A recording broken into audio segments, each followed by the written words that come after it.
I think we're going to see some unanimity here. Obviously, it's not a choice, and I think the choice involved here is how we welcome people as they publicly make known who they are and how they want to live. And that's the choice that our society has to take on. And we can be a welcoming state, we can be a welcoming community, or we can continue down a path that makes it harder and harder for people to live the way they ought to live, the way they want to live, the way they should live. And that's something that I think is the choice that we face here in 2018. We have an administration that refuses to acknowledge that this is something that is a basic human fundamental right, and how people are treated in the way they go about their business, the way they go about their education. Our state can and should do better than this, and I think we can continue that tradition of being ahead of the curve on civil rights, and we should do it.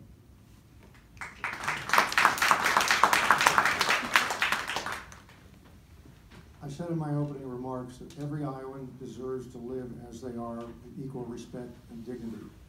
And that includes for simply being as whom they were born. I think that's pretty clear. It's not a choice. And as it relates to conversion therapy, there's no doubt that it is cruel. It has no place in Iowa, and it has no medical backing whatsoever. Thank you. It's not a choice. It's who we are when we're born. And we need to ensure, make it a priority, that we protect, defend, and make sure all people feel safe and secure no matter what they look like, where they come from, or who they love. It's absolutely not a choice, and we need to respect that, and our society needs to accept that. And we need to make great improvements, and I think it's really optimistic, and I feel hopeful by the amount of people in this room having this conversation. I think it's one that needs to be had. Thank you. No, it is, no. Check. No, it is not a choice. We are born who we are. And a parallel I'm going to draw upon is I was born African American. Now, society, including my parents and family, help dictate, ascribe, prescribe, and sometimes help me evaluate and learn what that means to be an African American. Unfortunately, in our society still, there's so many negatives out there that we don't have an opportunity to express who we are without facing discrimination. Fortunately, in my lifetime, and I'm sorry folks around the corner there, fortunately in my lifetime, I had role models, whether it was Officer Roy Coleman, first African American police officer I'd seen as a young person, or just my family's into boxing, seeing Muhammad Ali and what being an African American represented to him. So I draw the parallel there, that we are born who we are, and hopefully we'll get to a point where society allows us to fully express that.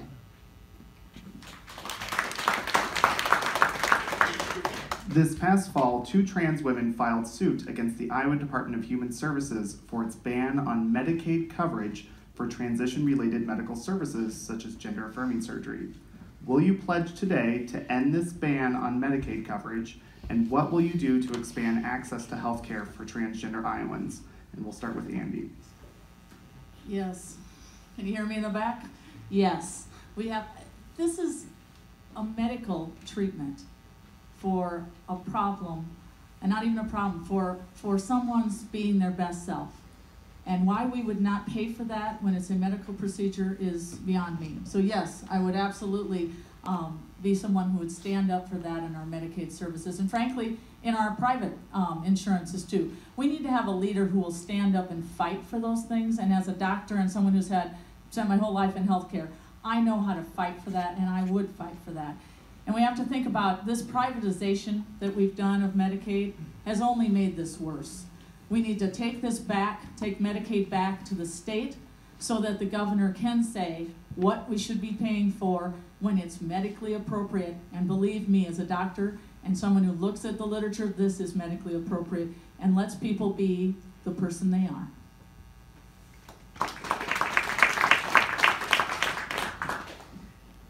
Well, I think some things we may disagree on, and this may be one of them, but this is actually where I come back to my libertarian philosophy. I don't believe the government should be involved in dictating your health care. I think that's private insurance that you should be able to get that would allow you to negotiate with the insurance companies. Of course, we don't have that right now. We've got government managed health care. So this may be one issue that we disagree with here, but I'm happy to have the conversation with everyone. But I don't necessarily believe the government should be involved in health care in the first place.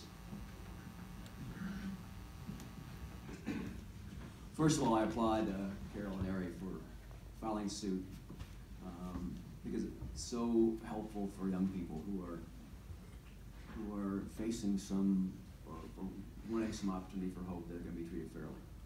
Gender dysphoria is a medical condition. Requires medical attention. Should be treated like any other medical issue and covered under medical insurance. And that's the unfortunate place we are with this governor and our society and with the privatization of Medicaid is it's driven by profit, which means make it as complicated as you can to try and deny service. And this feeds right into their discriminatory beliefs of people of the LGBT community and transgender, and it's wrong.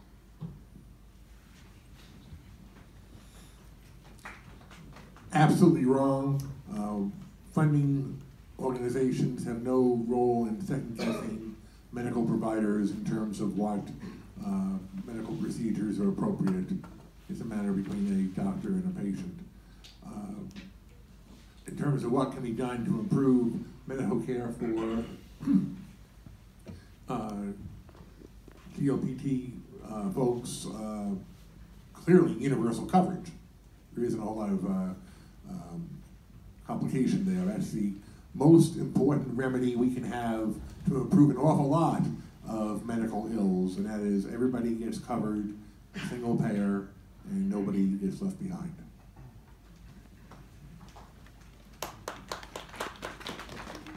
Well, this is one of the examples of why we need a functioning court system so people can take up the cause of justice. Yet we had in the Senate this year a bill introduced that was advanced out of the Judiciary Committee that would have limited the authority of the Supreme Court to stand up for constitutional rights. I mean, think about that. Right now we have a state where there is full control of state government by Republicans. We're not going to see advancement of rights of individuals from this legislature, this governor. So the courts are the one place that someone can go and have that ability to stand up for his or her own rights. And we should protect that access. Absolutely, people should have equality and access to health care under our Medicaid system.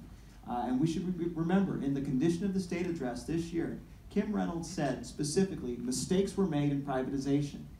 Mistakes were definitely made, including going that route in the first place. I've co-sponsored legislation that would get us out of this system, bring more people access to the health care that they need in this state.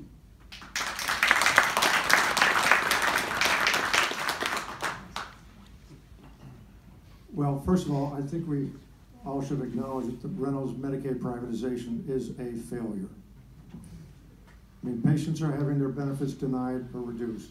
Providers are having their payments reduced or delayed. And taxpayers are paying an awful lot more money for this service than we were paying before when it was state managed. I would work to reverse Medicaid privatization on day one and bring it back into state management.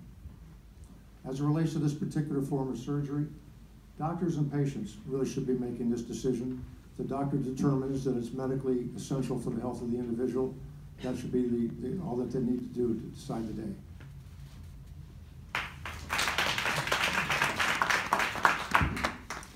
I support make universal health care for all. You wouldn't have to worry about any of this if we did the right thing and made sure people had the health care they needed when they needed it, and they never had to worry about how they're going to pay the bill. That being said, we need to make sure that our healthcare system has providers that understand the LGBTQI plus needs for their health care, and we need to make sure that they are able to access, and it is a decision made between a doctor and their patient, And if it's medically needed, and it's what we need to be who we are, then we absolutely should cover it, and universal health care is the only way we're going to ensure that the for-profit system doesn't decide what kind of care you get, whether it's transition surgery, hormone replacements, whatever it is. We have to absolutely get them out of the mix and take back our healthcare system so that it'll improve the health for all of us.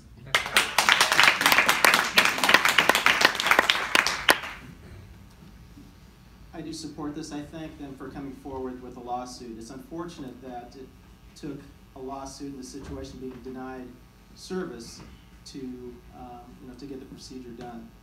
I will honor, should I be fortunate to become governor of Iowa, I will honor the requests, the rights of individuals along with their medical providers to have whatever procedure done that they deem necessary and appropriate given the level of awareness. I will honor my son, who is a member of the transgender community, for support of him. I will honor the support and beliefs of a lot of young people when I worked at United Action for Youth, who were a member of the LGBTQ, who are a member of the LGBTQIA+ community, by making sure that we're reducing these types of barriers, again, that support from our community, that we are who we are and we should be who we are wanting to be.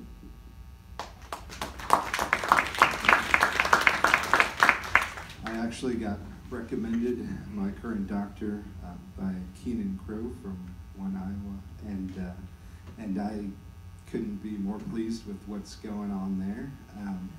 But a number of the people that I've been inspired by, and this is 1971, mind you, so we were ready to have these conversations nearly half a century ago.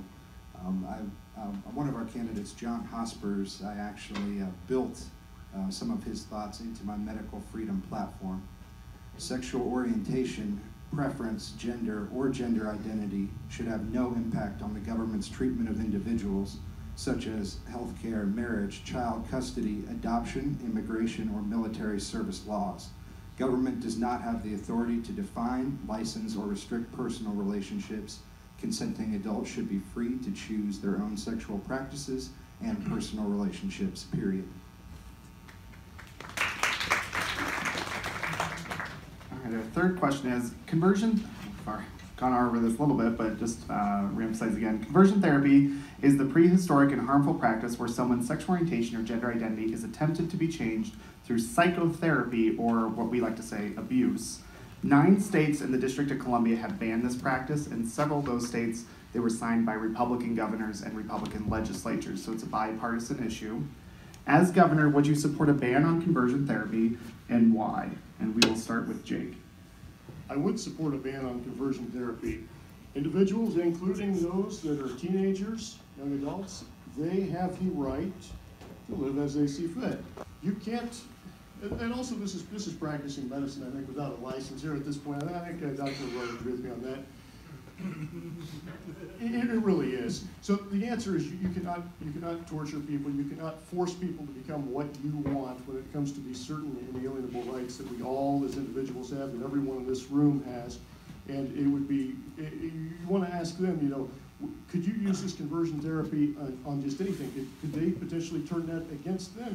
Could a gay family also say that my kids are going to, you can play this back.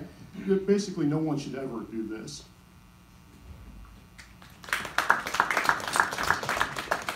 Absolutely support a ban on conversion therapy. It is junk science, and it has no place in our government policy. It is particularly troubling that we have people advocating for it. At the same time, we have no children's mental health system in the state of Iowa. Talk about compounding a problem and being incredibly harsh on children by advocating this sort of psychoanalysis therapy, whatever you want to call it. It is, it's the wrong thing to do. It fails to recognize, again, that this is not a choice, and that everyone deserves to be fully who they are. Next one.